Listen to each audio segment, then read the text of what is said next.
Salut les Stratoniens, j'espère que vous allez tous super bien. On se retrouve aujourd'hui pour une petite vidéo pour ce week-end. Je rappelle que ce soir, pas de live malheureusement. Par contre, dimanche soir, oui.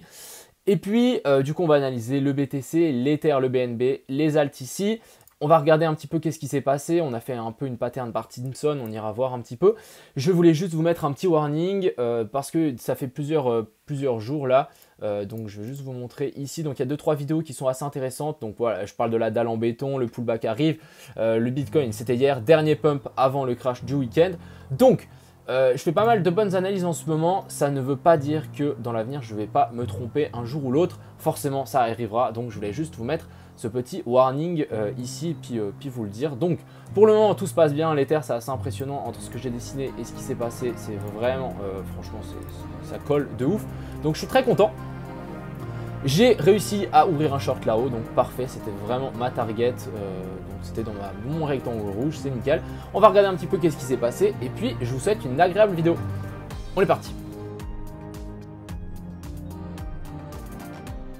Donc on est tout de suite parti ici sur le BTC, donc toujours les volumes qui baissent, hein, même si ici on a eu un pic, donc je vais vous montrer un petit peu, hein, il y a eu un petit check-out. Mais du coup hier, on était où? On était vraiment en train de stabiliser sous cette résistance. Ensuite, méga short squeeze, on a liquidé 38 millions. Bref, on arrive dans ma zone, donc vraiment pour moi c'était vraiment la zone, la zone des 48 000. Pour moi c'était sûr, pas sûr, mais en tout cas j'étais assez convaincu pour ouvrir des shorts là-haut. Voilà, vous allez me dire peut-être je suis fou. J'ai réussi à ouvrir des shorts là-haut pour essayer de jouer le move par le bas. Donc on verra pour le moment, je me suis pas fait sortir par cette mèche. J'ai vraiment mis mes stops bien au-dessus, j'ai bien fait. Donc maintenant, ça continue à descendre. On va regarder ça un petit peu ensemble. On a eu la pattern Bart Simpson. On ira voir sur Twitter un petit peu qu'est-ce que j'ai pu dire par rapport au BTC. Donc ici, quand on a eu ce Bart Simpson, c'était assez marrant parce que je me suis dit, quand on est monté là, je me suis dit, punaise, il n'y a pas de volume. Et en fait, on a eu tout le volume ici, on peut le voir, mais à la descente, à mon avis, on a liquidé tous les longs qui s'étaient accumulés là-haut, mais d'un coup. Et du coup, bah, c'est parti assez vite. J'avais mis ça, donc beau week-end les bulles, ça va saigner dans pas longtemps, donc je suis content, ça commence à saigner maintenant. Donc, quels sont les objectifs pour la suite? Vous allez sans doute me poser la question. Donc pour moi, le top ici est trouvé. Je doute qu'on aille chercher plus haut, surtout avec ce Bart Simpson. Donc Bart Simpson, c'est vraiment un pump, on fait les cheveux et ensuite on redump, donc vraiment quelque chose de plutôt symétrique, exactement ce qu'on a fait là. Donc avec un Bart Simpson ici, hein, c'est vraiment une pattern assez connue, on l'a fait plein de fois dans le passé. Avec ce genre de pattern, je me dis que en fait ça peut clairement marquer un top. Ici, on a liquidé les shorts et on a piégé les longs là-haut. Donc maintenant, moi je me dis qu'on est très bien, on est en très bonne voie pour ensuite corriger par le bas. Je rappelle bien évidemment, on n'est pas à l'abri d'aller chercher un petit peu plus haut. J'ai des doutes, vraiment des grands doutes, vu comment c'est fait repousser ici. Je pense que maintenant, on aura notre descente. Donc, quels sont les objectifs? Qu'est-ce qui a cassé, etc. Donc d'ailleurs, je vais tirer directement à Fibo. Je pense que voilà, la zone des 0,382, on ira la chercher. Donc voilà, maintenant elle est vers la zone des 41 157. Vous voyez, ma zone ici, elle est un petit peu plus basse. Donc je pense que je vais pouvoir la remonter, en tout cas juste en mettant ça dedans. Donc zone basse vers la zone des 41 000 et zone haute 41 200 pour le BTC. Maintenant, qu'est-ce qu'on a à casser par rapport à en une heure ici? Donc c'est quelque chose d'assez intéressant.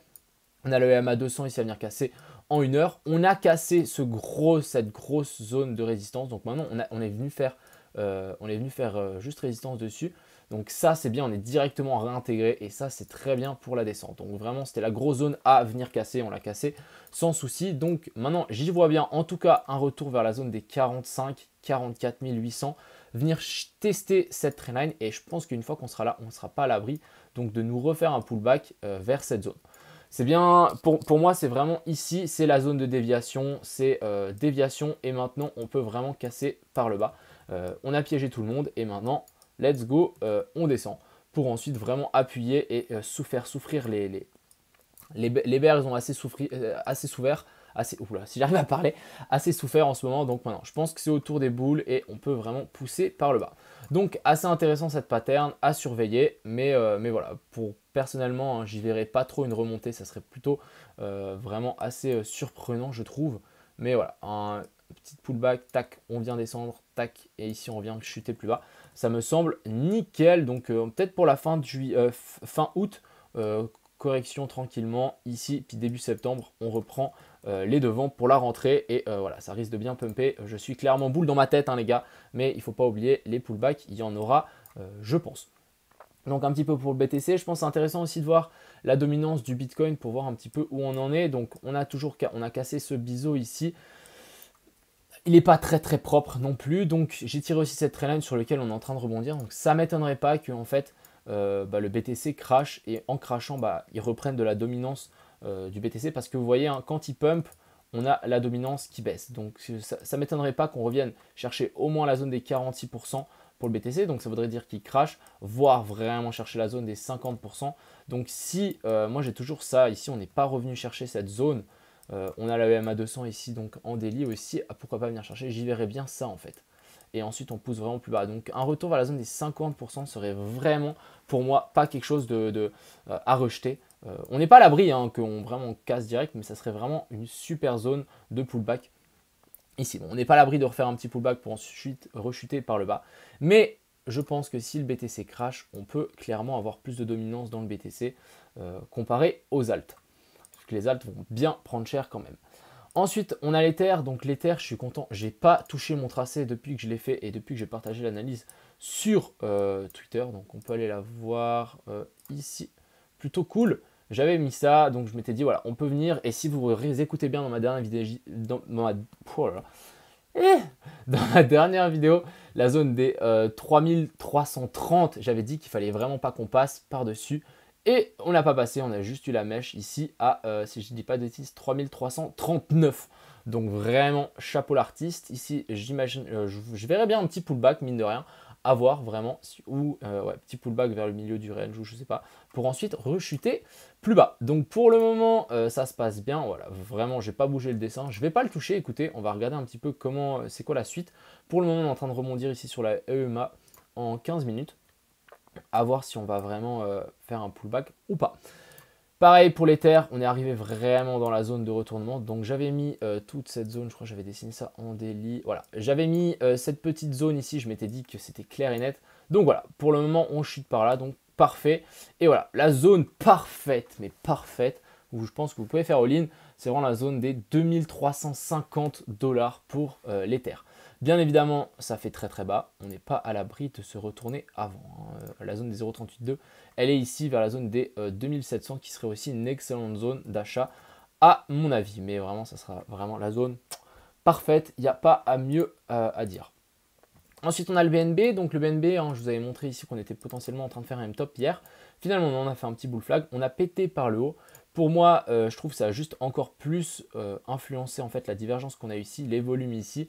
Et ça nous ferait même en fait, donc si je ne dis pas de bêtises, ça nous ferait presque même un fake breakout. Tout dépend de la bougie, mais est-ce que si on réintègre beaucoup, ça serait quand même assez violent. Et du coup, le BNB pourrait quand même corriger un petit peu plus bas, donc vers la zone des 260. Et vraiment la zone des 230, c'est vraiment la zone où on peut ici faire all-in sans souci. Donc voilà, ces deux zones seraient vraiment type top à venir chercher pour le BNB. Mais voilà, tout reste un petit peu dans le suspens du BTC. Hein. Vraiment, à ne pas oublier que c'est lui le king. On fera un petit débrief quand même à la fin de la vidéo pour un petit peu vous montrer un petit peu tout l'ensemble. Ensuite, ici, on a CLR qui finit par break ici cette trend-là. Donc vraiment nickel, on finit par break. J'attendais un petit pullback ici dessus, finalement non. Donc maintenant, j'attendrai vraiment un pullback vers la zone ici des 0,42. Ensuite, on a Chiliz, donc Chiliz qui nous a vraiment tout break par le haut, vraiment. Donc voilà, mon dilemme que j'avais eu, soit de rentrer ici, soit d'attendre un pullback. Donc voilà, vous pouvez clairement attendre peut-être un pullback vers la zone ici des 0,34 pour Chiliz. Si on réintègre cette zone, ça sera vraiment quand même un truc assez fort et je pense qu'on voilà, on viendra chercher directement la zone des 0,26. Ensuite, on a CLV qui m'a été demandé, donc si je ne dis pas de bêtises. Donc voilà, CLV, ok. Beau pump, belle extraction. Maintenant, je me dis, voilà, pourquoi pas. On a cette trendline qui va venir appuyer un petit peu. Donc ici, ça va venir un peu appuyer. On a ici aucune pattern de retournement. Donc voilà, un retour vers la zone des 1,338 me paraîtrait vraiment super. Un pullback sur cette grosse zone de support. Ensuite, on a le DAN qui prend encore 25%. Franchement, c'est une dinguerie. Le DAN, donc voilà. Perso, je ne FOMO toujours pas. Il nous a refait un nouveau plus haut. Donc pas de divergence baissière en tout cas ici en 4 heures. Toujours pas de divergence baissière, donc il est toujours bull. Le RSI qui est quand même très très haut, donc il peut continuer à tout exploser par le haut, hein. Tant que vraiment le signal baissier avec le RSI, c'est une fois qu'on réintègre en fait cette zone. Donc là, on réintègre, on sort de la zone de surachat. Là, c'est un signal baissier. Pour le moment, pas du tout. Vous savez ce que je vais dire, hein, je ne rentrerai pas sur un tel niveau ici en haut. On a quand même ici une petite zone à dépasser. Et je pense que voilà, un retour, on repart pas avec une méga cuve comme ça me semble bizarre. On va sans doute faire un peu une tasse et ça serait vraiment super. Ensuite, on a le DOT qui monte et qui consolide toujours donc, dans ce petit canal. Donc, tant qu'il n'y a pas de sortie de haut ou par le bas, ça ne sert à rien de s'envenimer là-dessus. Je pense que voilà, on peut faire très bien ce genre de choses et venir chercher donc si vraiment le BTC crash, la zone des 17.5. Ensuite, on a Elrond, ici petit M-top aussi en formation, à voir si vraiment on ne vient pas chercher beaucoup plus bas. Moi, je pense, donc j'avais parlé de la zone des 100, clairement. On a aussi la zone des hauts du range ici, donc la zone des 120, mais tout dépendra, à mon avis, du BTC, hein, comme vous le savez. Ensuite, on a le hard. Alors le hard, il se fait repousser encore par cette zone ici en haut et on se fait rejeter par cette EMA 200 ici en daily, donc c'est plutôt mauvais signe. Après, mauvais signe pour les boules, mais pour les bears, pourquoi pas, pas pour les boules, ouais, bref, vous m'avez compris, vous n'avez pas compris du tout. Ah, cette vidéo, c'est une catastrophe, c'est pas grave. Voilà, j'y verrai bien un petit retour ici sur cette zone, sur cette petite EMA 200, vers la zone des 0,88. Si on vient à lâcher ça, ça sera plutôt mauvais, il faudra attendre un petit peu une consolidation. Komodo qui continue à pousser, donc vraiment chapeau. Par contre, voilà, on vient se taper la tête donc contre cette ici EMA 200 en daily. Maintenant, moi, ce que j'attendrai, voilà, je vais tirer une nouvelle trendline. Voilà, un pullback sur ça. Ça, je pense que je vais pouvoir enlever. Un pullback sur ces niveaux me semblerait juste pertinent et de nouveau, un nouveau point d'achat si vous voulez. Ensuite, Litecoin, il se fait aussi repousser, à voir si vraiment on ne va pas venir chercher plus haut. On a une petite divergence ici baissière. Un retour là-dessus, hein, les zones des 144 serait pas de refus pour LTC. Et ensuite, on a Paul, ce qui m'a été demandé. Donc, c'est Polka Starter. On a une belle dalle en béton sur laquelle ici on est venu en train, on est en train clairement de se taper. Ici, magnifique breakout avec petit pullback sur la trendline. Chapeau, vraiment très très joli. Est-ce qu'on n'aurait pas ici une tasse séance à voir? Mais je ne prendrai pas position ici. J'attendrai vraiment soit une cassure et un pullback, soit vraiment une cassure directement par le bas. Parce que vraiment, si on zoome un petit peu en 4 heures, voilà. C'est pas si encourageant que ça. Là, je trouve les volumes sont vraiment très très bas. Et on a le RSI qui chute. Et ici, vraiment, on se fait rejeter à chaque fois. Donc, à voir pour le pulse. Mais on n'est pas à l'abri de vraiment casser. Donc, ici, c'est comme si on avait un peu un range. Si ça veut bien se tirer. Donc, ici, un peu comme si on avait un range dans cette zone. Donc, une cassure par le bas serait plutôt bien hein, pour les investisseurs, bien évidemment. Donc voilà, on va faire le petit débrief de cette vidéo. Donc tout dépendra à mon avis du BTC pour la suite à mon avis. Clairement, maintenant ce que je voulais vous montrer quand même, c'est qu'on était revenu faire un pull résistance sous la grosse résistance. Donc ça c'est plutôt mauvais signe. Après ici, est-ce qu'on est en train de faire une petite zone de retournement de situation? Petit W en 15 minutes, donc à voir. Vraiment, je ne veux pas encore trop me mouiller. En tout cas, moi j'ai mes shorts, je vais les laisser tourner. Je vais descendre mon stop en profit, bien évidemment, mais on n'est pas à l'abri. Donc, ce que je voudrais vraiment pas voir en tant que bear sur le court terme et qui veut un retest vers la zone des 40K, ce que je voudrais pas voir, c'est vraiment une réintégration, vraiment faire ça. Là, je voudrais pas voir. Si on vient, on traverse cette zone et qu'on fait un pullback sur la même zone ici des 46 700, ça pour moi, ça serait vraiment pas super du tout. Par contre, si on revient ici et on se fait rejeter encore une fois, ça me semblerait nickel. Donc pour le moment, affaire à suivre pour les gens qui veulent un petit peu spéculer sur ce genre de choses. Voilà, vous pouvez peut-être tirer des lignes sur les extrémités, un truc du style. Bref, à vous de voir. Mais pour le moment, moi, je ne vendrai pas la peau du taureau avant de l'avoir tué. Donc voilà, un petit peu mitigé mine de rien, mais genre voilà, bilan pour moi, ce genre de pattern, retournement de situation, retournement de pattern, on a vraiment ces grosses divergences. Je vais juste vous montrer une dernière fois. Voilà, on a aussi cette analyse. Il y a un peu les gens qui l'ont craché dessus, quelqu'un qui a sorti ça sur Twitter. Je suis pas trop d'accord avec les gens qui l'ont craché dessus, c'est juste sa trendline, il est passé dans les autres bougies, ok, il a peut-être un peu forcé. Je pense que la trendline est bonne ici. En fait, ici, regardez, on est quand même, on est venu faire un petit touche, on traverse, de nouveau un petit pullback, ensuite on remonte, on redescend et on repart. Et ça nous forme en fait un W sur la trendline, c'est des signes de retournement de situation fort.